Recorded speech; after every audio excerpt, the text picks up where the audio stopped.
देखिए इस वीडियो में बात करने जा रहे हैं क्वेश्चन नंबर 3 से। अभी जस्ट पिछले वीडियो में बात किए थे क्वेश्चन नंबर 2 तक। तो वीडियो में शुरू से अंत तक बने रहिए। यदि वीडियो आपको अच्छा लगे तो लाइक और चैनल को सब्सक्राइब जरूर कीजिएगा।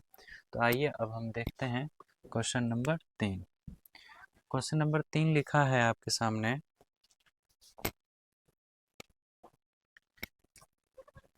कि 3x - 5y - 4 बराबर 0 और 9x बराबर 2y + 7 लिखा हुआ है।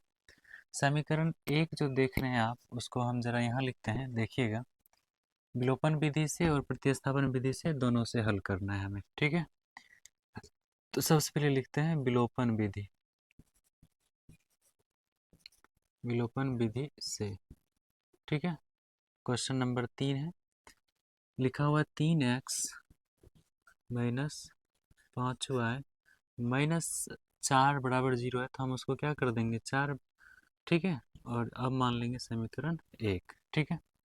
9x लिखा हुआ है तो लिखिए 9x बराबर के उस साइड है 2y प्लस में, और इधर आ जाएगा तो -2y हो जाएगा, और बराबर उधर क्या बच जाएगा 7। लिखिए समीकरण, अब इसको क्या मानिए 2। विलोपन विधि से बनाना है तो सबसे पहले इसके आगे गुणा का चिन्ह दीजिए। x का जो यहाँ पे गुणांक है वो लिखिए यहाँ पे 3 में, सॉरी 2 नंबर समीकरण में, और जो 2 में है वो 1 नंबर में लिखिए। अब गुणा करना है, ठीक है।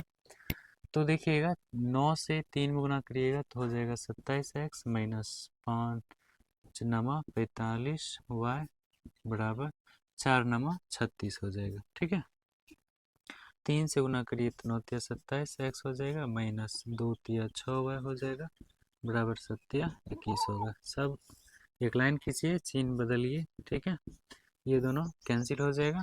अब 45 माइनस में है और क्या है यहाँ पे 6 प्लस में है, तो 45 में से 6 दे दीजिए, कितना हो जाएगा बचेगा, तो 39 माइनस में y बचेगा, ठीक है। 39y बराबर, और यहाँ देखिएगा 36 में से 21 घटा लीजिए 15 बचेगा, तो फाइनली y बराबर क्या होगा 15 में -39 आ जाएगा, ठीक है।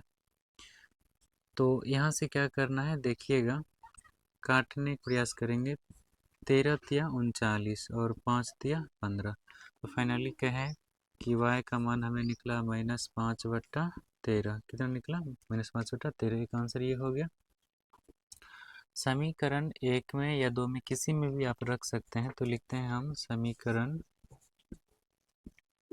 1 में y का वैल्यू यानी y के मान रखने पर, y के मान रखने पर, तो y का मान देखिए सबसे पहले समीकरण 1 क्या लिखा है 3x - 5, y के जगह गुणा का चिन्ह यूज कीजिए, क्या लिखेंगे -5/13, यानी ब्रैकेट भी यूज कर लें तो चलेगा।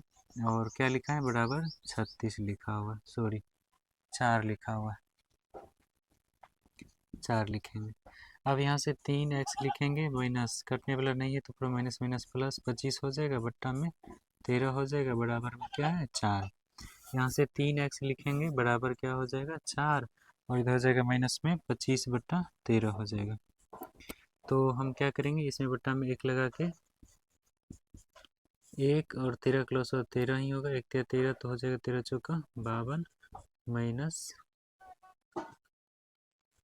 13 कम 13 तो क्रम हो जाएगा 25। फाइनली अगर कहें घटाइए तो कितना हो जाएगा, 52 में से 7 5 12 7, और ये हो जाएगा आपको 2 2 में से 2 हो जाएगा, 2 बचेगा, अच्छा 4 में से 2 जाएगा, 2 बचा बट्टा 13, ठीक है। अब क्या करना है सो देखिएगा, यहाँ से हम लिखेंगे 3x बराबर क्या निकला 27/13, यहाँ गुना में है, इधर भी आ जाएगा भाग में, यानी एक बात आपको सिखाते हैं 27/13 हुआ, इसके बट्टा में आएगा 3, तो सीधा 3 के भी बट्टा में कुछ नहीं तो 1 रहेगा, तो गुना में हो जाएगा 1/13, तो फाइनली 27 बट्टा हो जाएगा 13 तिया 3 आया था, 13 तिया 39 हो जाएगा। काटिएगा कट जाएगा, 3 नमो 9 तिया 27 और 13 तिया 39, यानी x का वैल्यू निकला आपको 9/13 निकला। तो x और y का वैल्यू निकल गया। यहाँ तक यदि आपको दिख रहा होगा तो ठीक है, नहीं तो फिर हम ऊपर लिखने का प्रयास करेंगे। ठीक है, तो आपको इसका आंसर 9/13 निकल रहा है और ये दिखाई दे रहा है। अब ये विलोपन विधि से हमें आंसर निकल गया, एक यहाँ पे और एक यहाँ 9 वाई का वैल्यू निकला आपको -5/13 और एक्स का वैल्यू निकला 9/13। अब यही समीकरण को क्या करना है, एक बार प्रतिस्थापन विधि से बनाना है। ठीक है, प्रतिस्थापन विधि से स्थापन विधि। तो देखिएगा, प्रतिस्थापन विधि समीकरण है आपके सामने यहाँ लिखा हुआ 3x - 5y = 4 है। और इसको क्या करें, थोड़ा सा बढ़ा के समीकरण मानेंगे आगे। 3x बराबर देखिए 4, इधर प्लस में हो जाएगा 5y, फिर x बराबर क्या हो जाएगा 4 + 5y बट्टा में आ जाएगा 3। अब मानेंगे समीकरण, इसको 1 मान लेते हैं, आसान रहेगा बनाना। और समीकरण 2 जो है उसको लिख लेते हैं 9x - 3y = 7। ये समीकरण 2 है। हम क्या करेंगे, समीकरण 2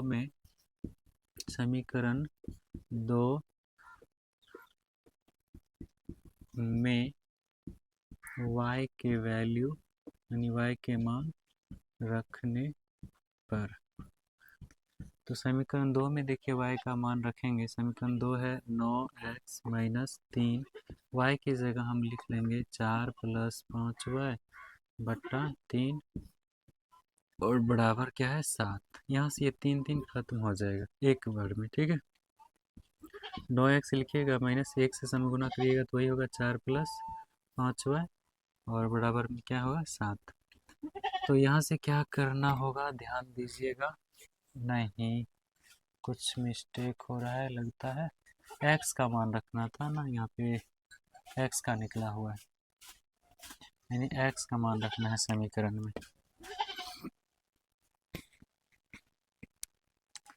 समीकरण में x का मान रखना था, दो में x का मान, यहाँ 9 रखिए, जहाँ x है वहाँ पे रखिए 4 + 5y बट्टा में 3 रखिए, ब्रैकेट बंद, -3y और बराबर 7। अब यहाँ से बनेगा 3 एकम 3, 3 तिया 9, 3 से 4 में गुना करिएगा 12 हो जाएगा, प्लस 3 बचे 15y -3y बराबर में क्या है 7।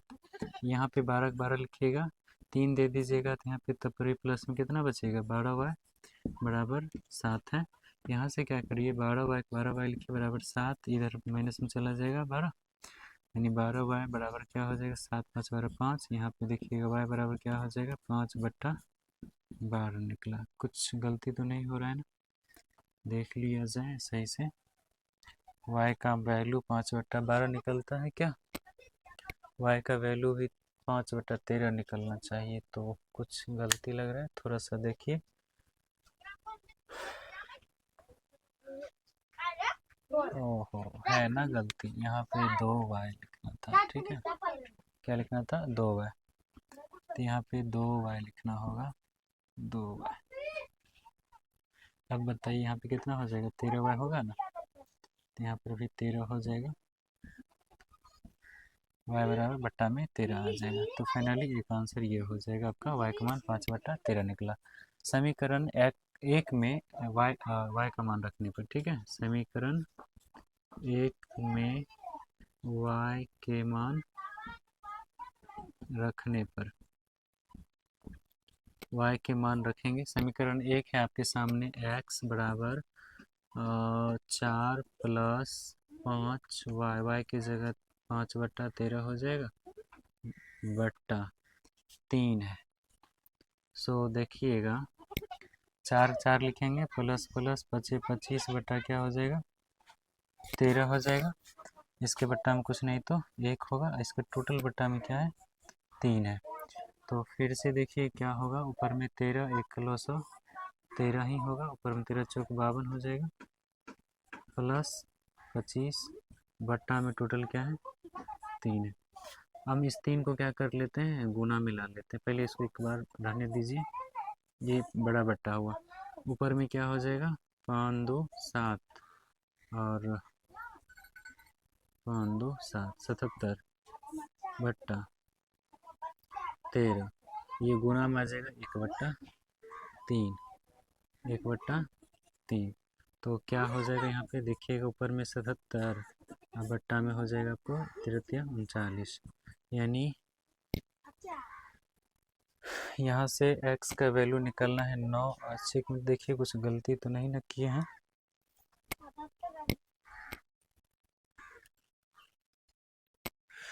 देखिए इसमें थोड़ा सा माइनस का चिन्ह छूट जाने से यहाँ आंसर निकलने में बड़ा दिक्कत हो रहा था। यहाँ दिक्कत क्या हुआ था कि 7 में से -12 घटाते थे, यहाँ -5 बचता ना। तो एक चिन्ह माइनस छूटने से देखिए क्या हमें आंसर निकालने में दिक्कतें हो रही थी। तो यहाँ पे हम क्या करते हैं, माइनस यूज करते हैं ना। तो इस ब्रैकेट लगा के माइनस यूज कर लेते हैं। तो यहाँ पे कौन सा चिन्ह हो जाएगा, माइनस हो जाएगा। ठीक है, एक चिन्ह के कारण इतना विलम्ब लग गया। तो अब घटाइए, आपको यहाँ पे 27 बचेगा। ठीक है, 27 बचेगा।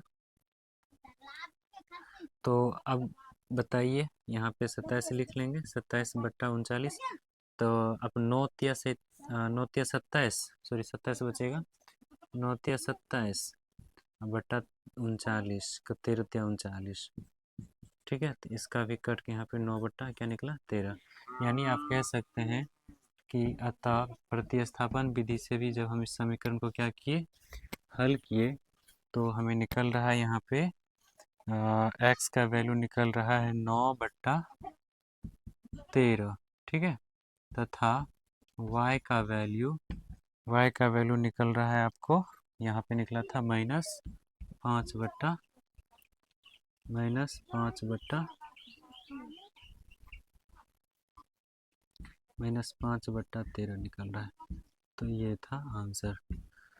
तो हमेशा इस बात का ध्यान रखिएगा कि आप समीकरण को विलोपन और प्रतिस्थापन दोनों, यदि समीकरण एक है तो उसको दोनों विधि से बनाइए। आपका जो आंसर होगा x और y का मान वो दोनों एक ही होगा। ठीक है, आप सामने ही देखिए, प्रश्न नंबर 3 को विलोपन विधि से भी बनाए और प्रतिस्थापन विधि से भी बनाए, तो इस दोनों का आंसर क्या निकला, सेम ही निकला।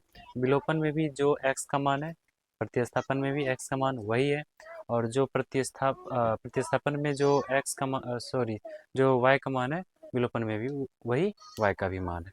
तो इस वीडियो में 3 नंबर बात किए हैं, वीडियो लॉन्ग ना हो जाए, इसलिए हम 4 नंबर जो है वो अगली वीडियो में बात करेंगे।